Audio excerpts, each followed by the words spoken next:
Welcome to the D-Spot podcast. Dr. Dana McNeil is a licensed marriage and family therapist who specializes in working with couples using the Gottman method. Her evidence-based practice provides support for the wide range of relationship issues that modern couples face.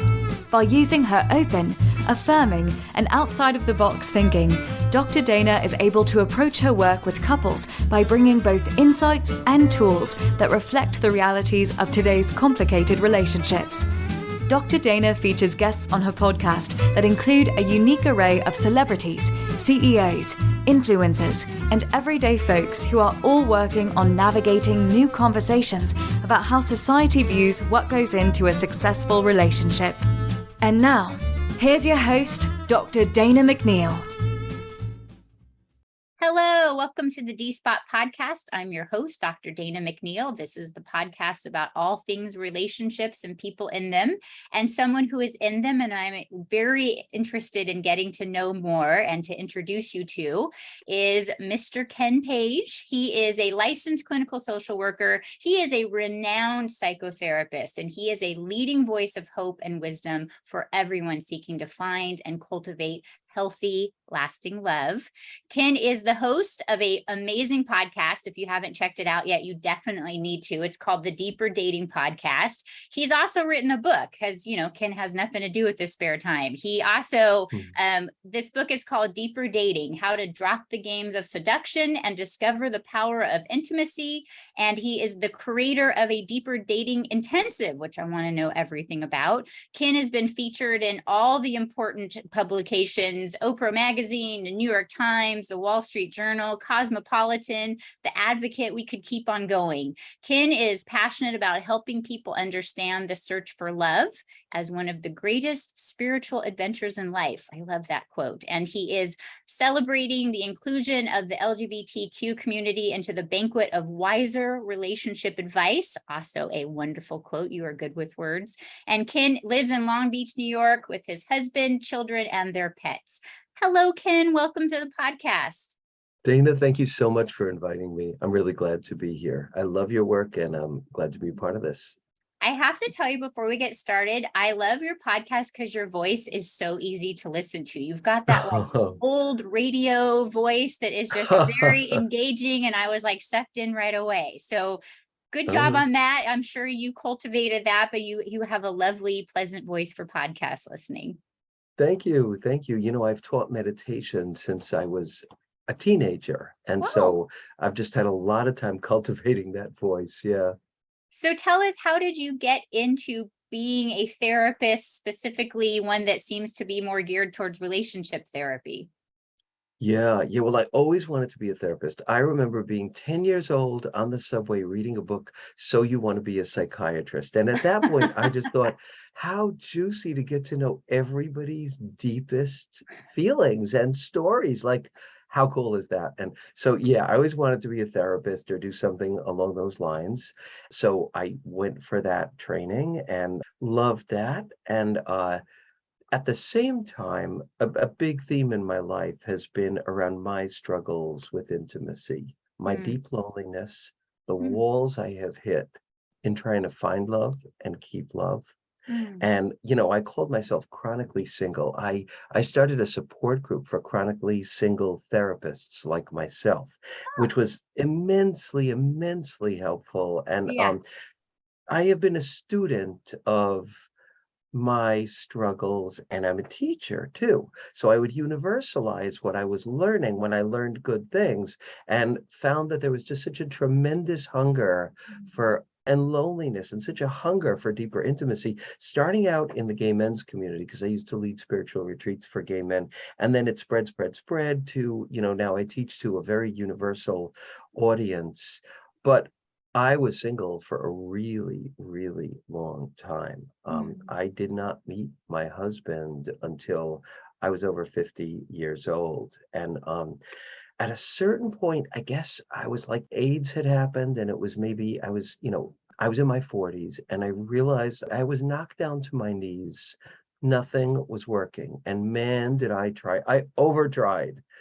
And I realized I had to become a student. I had to really become a student and learn from people. And I spent years learning from people, still single, but learning and seeing my field shift, and hence my relationships begin to shift slowly. And then I started writing a book. And it was embarrassing to write this book because I was single and I was writing about Aw. how to find love. It felt very arrogant and also embarrassing.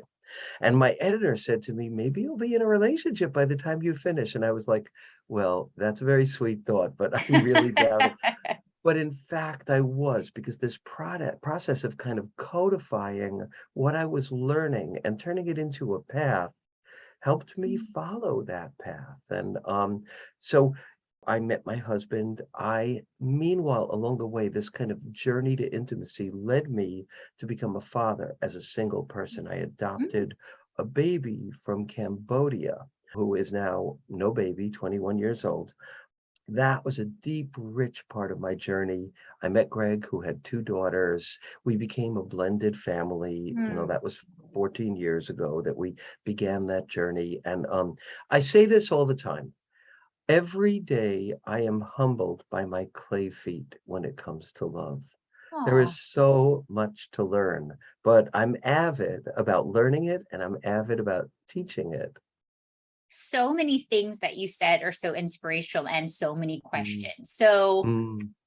I think it's brave. I don't think that it was like, you like being boisterous or thinking highly of yourself. I think it was brave to be like, this is a thing I want. I'm going to go on the journey and I'm going to share the journey and talk about the things that I learned so that I'm relatable as a therapist when your single clients come in. I mean, that's the goal. That's what they wanted as a relationship. So I think it's incredibly brave for you to put yourself out there and do all those things.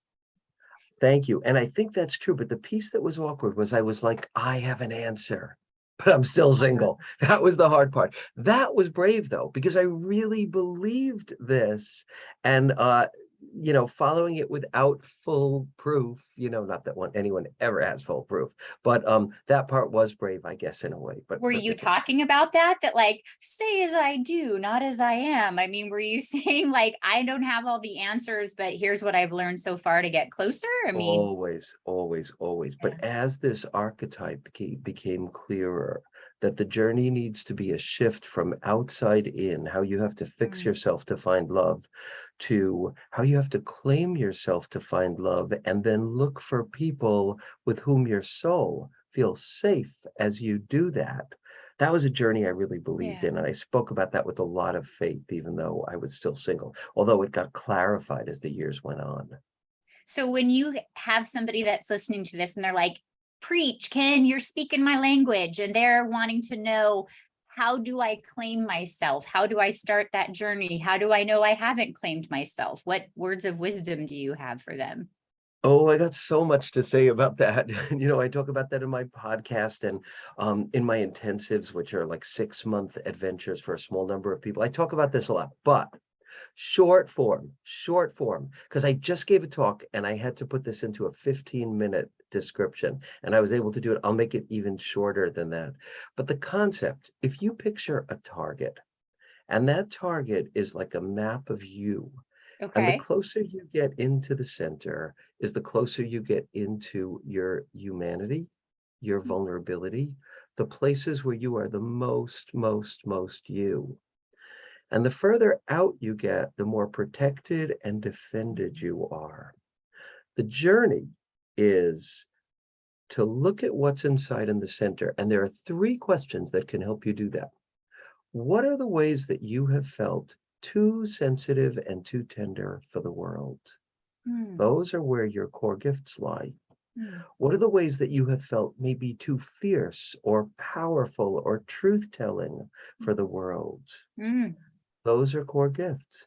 And the third one is like ways in which you have felt original, different, or divergent in ways that just really made you feel like you didn't fit in.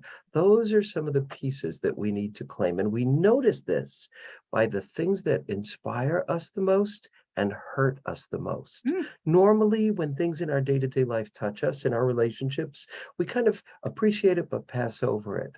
But if we stop and think, what does this say about my deepest self? And the same with our hurts. Like we tell ourselves, I should get over this. I should be more resilient. I should be more together. But if instead we say, what does this tell me about my deepest self? That this hurts me in a way that it might not hurt somebody else. These are ways in which we identify our core gifts. And when we identify them, we can begin to champion them and cherish them. Like children, we have never let ourselves fully love. And so that kind of really is the journey. And then when we do that, we look for the people who treasure what we have to offer, with whom our souls feel safe. And then when we do all of that, and these things are very doable, then we have to rewire because we've built entire circuitries of protecting those core central parts. And we push people away without even realizing it or with realizing it. So there's a profound rewiring that has to happen when we do meet someone who's available and present. In a Beautiful. nutshell. No, it's like I'm listening to the Mr. Rogers of relationships. It's very Oh, relatable. It's very easy to yeah, understand. It's yeah. embracing, it's loving yourself. It's saying that, gosh darn it, I'm good enough, right? It's like the things that I'm scared of, I turn away from. And if I could face those things and see the value and the beauty in those things and love myself for those things versus sitting in guilt and shame, that's starting to claim that path. Right. And then finding your tribe, Mhm. those precious few people who treasure those pieces of you and are able to, because these are our genius parts, and genius is not easy to bear. These are not like just nice little parts of us. These are complex and powerful and complicated and passionate and tender parts of ourselves. But this is the formula that to me is like a formula from astronomy or a formula from physics. It captures a blueprint that is so profound to me. And this is what it is. The degree to which we actually cherish those parts of ourselves is the degree that we gradually become sexually and romantically attracted to people who are good for us and available. And the degree to which we don't treasure them, acceptance is not enough. They have to be loved. Like kids, they have to be loved. They have to be championed. The degree to which we don't do that is the degree to which we end up sexually and romantically attracted to people who aren't right for us. Now that's amazing. I I have so many clients that are in that space that you're talking about, where others in their life are not sure what to do with those gifts that they have. It scares them. It's too much, Yeah, too big. They don't get it. And so they don't acknowledge it. They minimize that. Might even suggest that you tuck that part away so that you're more relatable and totally. people are more attracted to you. And so you turn from that part of yourself. And so there has to be this bravery, right? That like, I'm okay. The right person will love that about me. The right person will be okay with that about me. And it has to start with me. I have to be okay with that stuff too. Yes, which, that's why the word gift is so important, because you see it as a gift, and gift has two meanings. One is a special, unique talent, Mm. and another is, and it's kind of more spiritual, that it's a gift. Yeah. It's a gift we've been given that's built into us, which is kind of that helps too. So understanding these things as gifts takes work. Like in the intensive, we spent 2 months helping people do this because it's so counterintuitive, but it's also kind of obvious and clear. And you could just ask yourself, what are those gifts that the world either took advantage of, Mm. stepped on, ignored, neglected, or even disparaged or wounded? And how can I begin to see them as my gifts and part of my mission in this life? So that's why this is such a grand journey at the same time as it's like a slogging, hard as hell, complicated path that involves online dating and all of that. It's also a great journey. Do you find that most of us are trying to heal ourselves through our relationships? And what you're suggesting is we can't even be in a relationship until we heal ourselves because we won't know who we're presenting to this person that we want to be in a relationship with. I see that as such an artistry of a mix of both, because I think that we can't love ourselves in these places often unless we look into the eyes of someone who really gets us and we see them loving it, we have to be instructed to love these parts of ourselves. And yes, we can learn it, but it's a real both and on that count. So how would somebody know that they were ready for your intensive? Because it sounds amazing. Tell me about like how does somebody know they're ready and what do they do in your intensive? Well, it's a 6-month intensive. It is for anybody who's done a lot of personal growth work. That's essential. It's mostly therapists and Mhm. coaches and healers and artists, but it doesn't have to be, but it's people who've really done a lot of work and are willing to meet every week Mm. for half a year and dive really deep in a very, very caring, warm community, each session led by me, going through this journey. So you got to be willing to turn yourself inside out.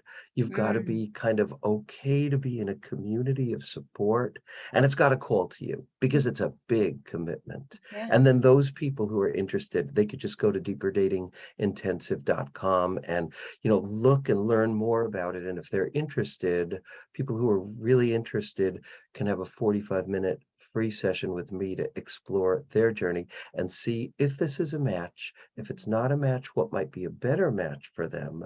Because I only want people, for whom it's really a Sure. match. And if it is a match, then we can proceed together. Because it sounds But like it requires a lot of vulnerability. So you're also wanting to suss yeah, out if you're in a space where that's part of your journey right now. And it's okay if it's not, but that's a big requirement. a big, big requirement. I ask that people, if they have serious psychiatric issues, have those stabilized Mhm. and addressed before entering. Many of us have serious psychiatric issues and they just need to be stabilized. And I ask that people not have any active drug or alcohol addictions. They need to be sober or not have those addictions because otherwise you work and you work and you work and you don't get anywhere.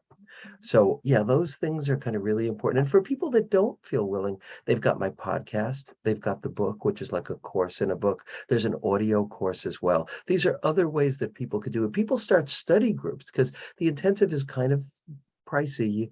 Some people are doing this, they're starting study groups. They just get 10 people together or 2 people or 3 people, and they go through the steps that are all outlined in the book. So I think all of those things are beautiful and available. Great. Okay. So tell us more about your podcast. What's been some of your favorite episodes to record?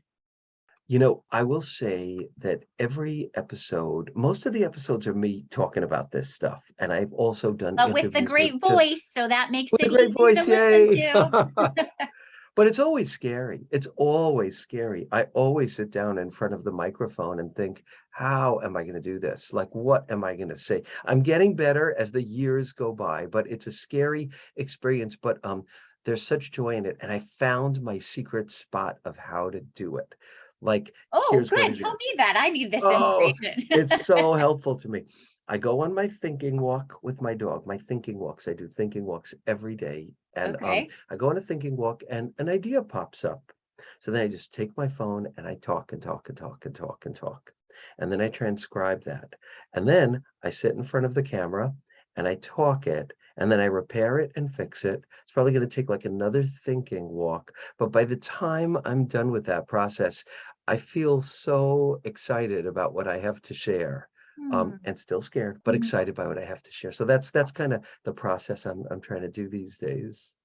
I just think you're so brave. You just keep talking about all these things that you're fearful of or that were hard for you. And I just see nothing but somebody who's like, feel the fear and do it anyways. Like, that's not an option for it to like hold you back. That's a beautiful way to say it. Yeah, that's a beautiful way to say it. Because Thank to you. get into a Yeah. relationship at 50 is super brave, my friend.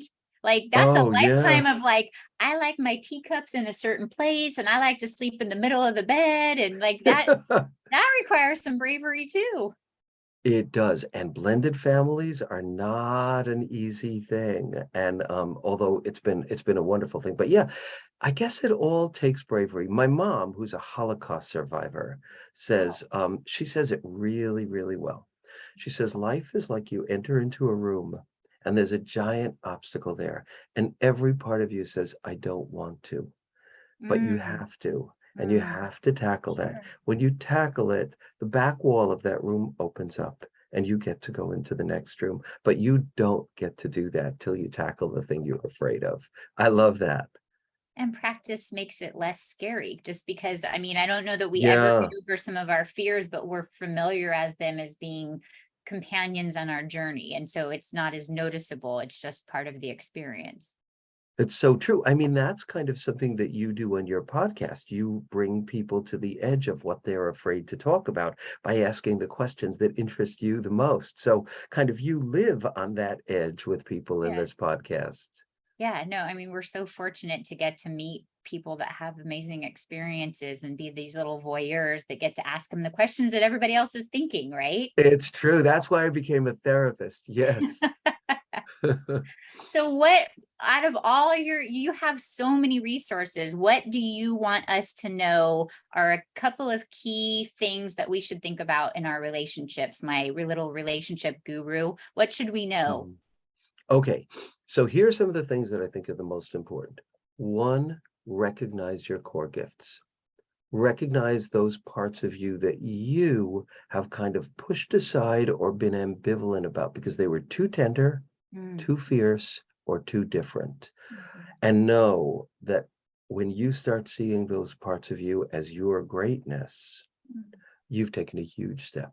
mm, The second step is to make this commitment that you are only going to pursue people with whom your soul feels safe. That's like really big. And this is a really interesting thing. I think we all have two circuitries and very binary, very crude, very, very raw understanding, but I think true too. And one circuitry is to what I call attractions of deprivation. And those are those attractions where somebody almost loves you and you feel like, if I just do this, if I just do that. And that's like where you're living. These are attractions of deprivation and they feel like such love, but they're kind of a path to hell. And then there's another circuitry, but I thought that's why I was single for so long. I pursued my attractions of deprivation, thinking I had to repair and improve myself to finally get them. And they were the hot, sexy ones who I was unequivocally interested in. yeah. But then I learned that there is another circuitry, which I call attractions of inspiration. And they don't always look as white hot sexy at first. Mm, Let me be clear, you gotta be sexually attracted to your partner. That has to be there. Just because someone is nice and good does not mean you should be with them. There's gotta be sexual attraction.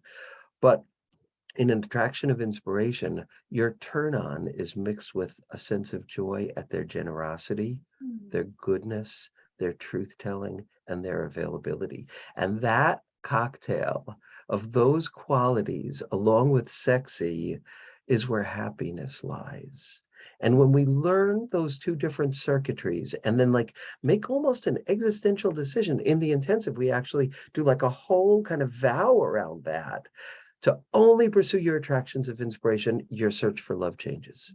mm, And then the third thing is like, we got to face the ways that we push love away. And mm. it's a good thing to do that. You get a huge bang for your buck when you start changing those patterns. And it's not like you have fear of intimacy, so it's a pathology. If you're breathing, you have fear of intimacy. If you're human, you have fear of intimacy. So that is a brave thing, saying, how am I pushing love away? How can I rewire that?